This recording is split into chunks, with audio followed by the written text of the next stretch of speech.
இந்தி கூட்டணி தோக்க போகுதுன்னு தெரியும், வாக்கு திருட்டுன்னு சொல்லிட்டு இருந்தாங்க.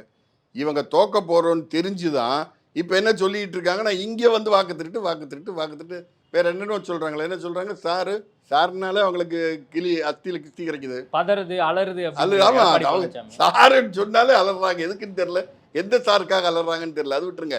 எஸ்ஐஆர்னா அதுக்கு எதுக்கு நீ அலற? நீ தானே சொல்ற வடநாட்டுக்காரெல்லாம் இங்கே வந்துட்டான், பீகார்காரெல்லாம் இங்கே வந்துட்டான், இங்கே வந்து எல்லாரும் இருக்காங்கன்னு சொல்கிறல்ல. இதில் வந்து பீகார்காரன் வந்து டபுள் என்ட்ரி வச்சுருந்தானா அவனை இங்கேருந்து நீக்கிட்டு போகிறாங்க. சார், பீகார்காரன் பீகாரில் ஒரு ஓட்டு, தமிழ்நாட்டில் ஒரு ஓட்டுன்னு வச்சுருந்தானா இதில் கண்டுபிடிச்சிருவாங்க. கண்டுபிடிக்கும்போது நீக்கிட்டு போகிறாங்க. நீ எதுக்கு அலற? உனக்கு எதுக்கு பதற்றம்? கள்ள ஓட்டை தானே சார் நீக்க போகிறாங்க, டபுள் என்ட்ரி நீக்க போகிறாங்க. செத்து போகிறவங்கள இப்போ கருணாநிதிக்கு வந்து போயிட்டாரு, அவர் பேர் ஓட்டர் லிஸ்ட்டில் வச்சுட்டு திரும்ப யாரையும் விட்டா ஓட்டு போட வைக்கணும்னு நினைக்கிறீங்களா? உங்கள் எண்ணம் என்ன? நீங்கள் 4 வருஷத்துக்கு ஒரு தடவை 5 வருஷத்துக்கு ஒரு தடவை இந்த வாக்காளர் பட்டியல் திருத்தம் நடக்க தான் செய்யுது.